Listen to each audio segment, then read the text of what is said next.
Il y a de cela quelques jours, un Chinois qui travaillait dans une mine dans un pays africain s'est cru tout permis, comme plusieurs Chinois sur le continent. Il date d'août dernier lorsque sur les réseaux sociaux au Rwanda, une vidéo devient virale. On voit Su Jun-sun, un Chinois, gérant d'une mine appartenant à l'entreprise chinoise Ali Group Holding, en train de fouetter deux jeunes hommes à terre avec les membres attachés à un poteau en bois. La vidéo avait à l'époque provoqué l'émoi, au point d'obliger la justice rwandaise à se saisir de l'affaire. Il a décidé, parce qu'il était mécontent de deux de ses employés, il a décidé de les attacher autour d'un bois et de les fouetter comme on fouettait à l'époque les esclaves, vous savez. Mais ce Chinois avait oublié une chose. Il ne se trouvait pas dans n'importe quel pays africain. Il se trouvait au Rwanda. Et au Rwanda, tu ne peux pas te permettre de faire tout ce que tu veux. Il en a eu pour son compte. Et vous savez ce qui s'est passé? Eh bien, ce Chinois a été emprisonné. 20 ans de prison, il a écopé. Et son acolyte, un autre Chinois qui l'a aidé à enrouler les personnes ou à fouetter les gens, a aussi écopé de 12 ans de prison. Voilà enfin comment se faire respecter. Et qu'est-ce que l'ambassade de Chine a dit face à cet emprisonnement, face à cette sentence? L'ambassade de Chine a dit exactement mot pour mot qu'elle prend note de cette sentence et qu'elle invite tous ses citoyens à respecter la loi et les coutumes au Rwanda. Voilà comment se faire respecter. Montrer que personne n'est au-dessus de la loi et montrer surtout qu'il y a des pays de droit et de loi en Afrique. Et c'est en ça que j'apprécie le Rwanda. Vous savez, moi je suis un gros défenseur du Rwanda. Pas parce que j'aime forcément le président rwandais, mais parce qu'il sait se faire respecter. Je suis parti au Rwanda personnellement, il y a un peu plus d'1 an et demi. Mais quand vous arrivez au Rwanda, les amis, vous savez que vous n'êtes pas n'importe où, ok? Vous arrivez, l'aéroport est déjà propre, très bien organisé. Vous n'avez pas le droit de prendre des taxis n'importe comment. Il y a des véhicules bien spécifiques pour vous prendre de l'aéroport jusqu'à votre hôtel. J'étais parti pendant la crise de Covid-19. Eh bien, vous devriez plutôt rester dans des hôtels spéciaux et ne pas en sortir avant de recevoir votre test Covid. Il y avait plein de règles que tout le monde suivait. Vous sortez dans la ville, les amis, à Kigali, les gens respectent les gens. En fait, Kigali a été l'une des rares villes où je pouvais laisser la voiture avec les vitres baissées et ne pas craindre. Je pouvais garer la voiture un peu partout avec les vitres baissées. Le Rwanda est organisé. Le Rwanda est propre et le Rwanda a plein de choses. À chaque fois que je viens le dire ici, on me dit oui, tu fais l'apogée des dictateurs. Tu fais l'apogée des sanguinaires et de plein d'autres choses. Vous savez quoi? On n'est pas obligé d'aimer le personnage. Je n'aime pas forcément le personnage. Mais quand il y a quelqu'un qui fait des choses bien, il faut apprendre à respecter cela. Et le problème des Africains, c'est ça. C'est qu'ils mélangent le respect et l'amour. L'Africain veut être aimé de tous. L'Africain veut que tout le monde soit là. Oh, je t'aime, moi non plus, je t'aime, voilà. Non, il y a une différence entre le respect et l'amour. On aime quelqu'un souvent pour ses qualités. Parfois même, le cœur ne décide pas et aime les personnes. Mais par contre, on aime quelqu'un pour sa position et pour ce que cette personne inspire. Si vous voulez être respecté, inspirez le respect. On n'inspire pas le respect avec la peur. On n'inspire pas le respect avec le fait de se cacher. On n'inspire pas le respect avec la peur de se défendre.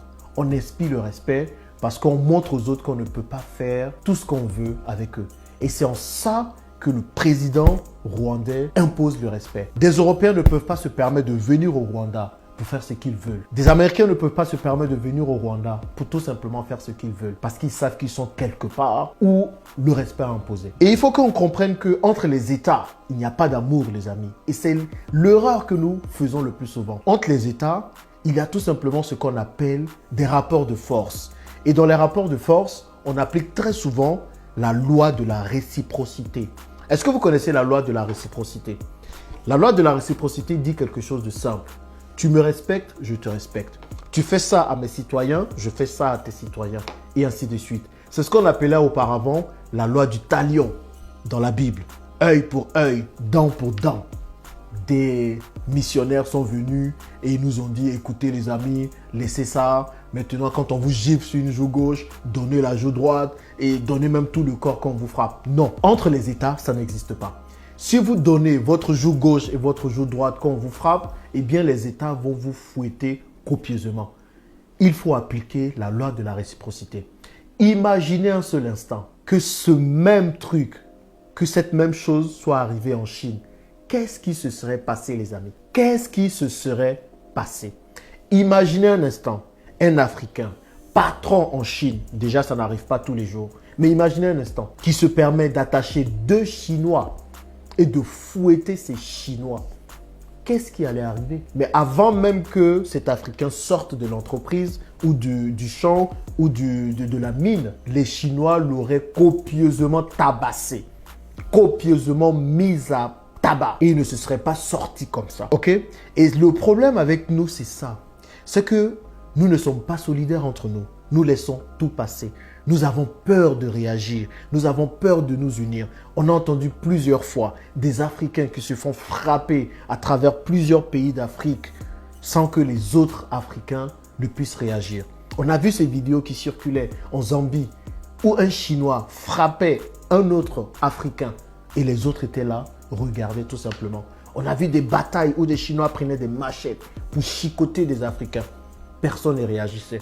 On a vu également au Zimbabwe où un Chinois a osé tirer à bout portant sur 2 Zimbabwéens parce qu'ils venaient demander leur salaire, leur dur, la paye pour leur dur travail. Et ils ont été assassinés. Qu'est-ce qu'on a fait? Rien du tout. Tant que nous allons laisser passer les choses, les amis, nous ne serons jamais respectés. Il faut qu'il y ait 0 tolérance pour des actes que plusieurs posent en Afrique. Tant que nous n'aurons pas compris qu'il nous faut appliquer la loi exactement comme il le faut pour se faire respecter, nous allons toujours nous faire dénigrer, nous allons toujours nous faire piétiner. Le souci, c'est que dans la plupart de nos pays africains, il n'y a pas de loi. Tout le monde se croit au-dessus de la loi. Personne ne respecte la loi. Déjà, il n'y en a pas. Comment respecter un pays où il n'y a pas de loi? Et je vois en fait un truc où en tout cas plusieurs des chefs d'État en Afrique partent au Rwanda pour se faire former. Formation au respect. Imaginez un instant. Formation à comment imposer le respect.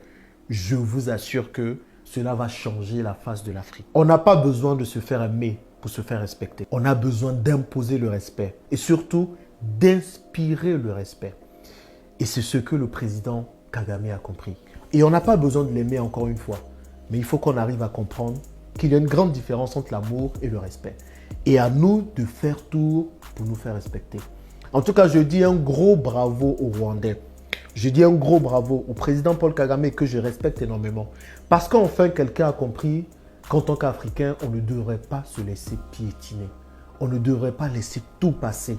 On ne devrait pas laisser des choses abominables se passer sans réagir. Que tu sois chinois, que tu sois libanais, que tu sois européen, que tu sois ce que tu veux. Tu ne peux pas venir en Afrique et faire tout ce que tu veux. Il faut qu'il y ait des états de droit qui sanctionnent les dérives.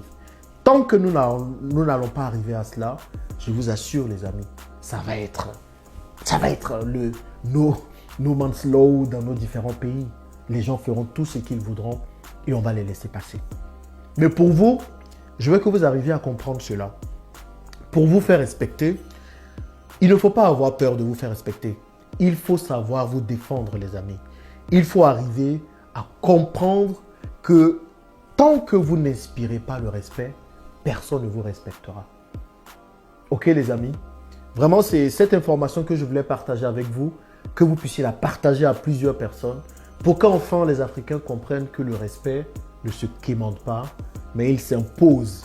Et il est temps que nous puissions imposer le respect à tout le monde pour que l'Afrique glorieuse dont nous rêvons tous puisse être active aujourd'hui et que l'Africain soit vu différemment dans le monde entier.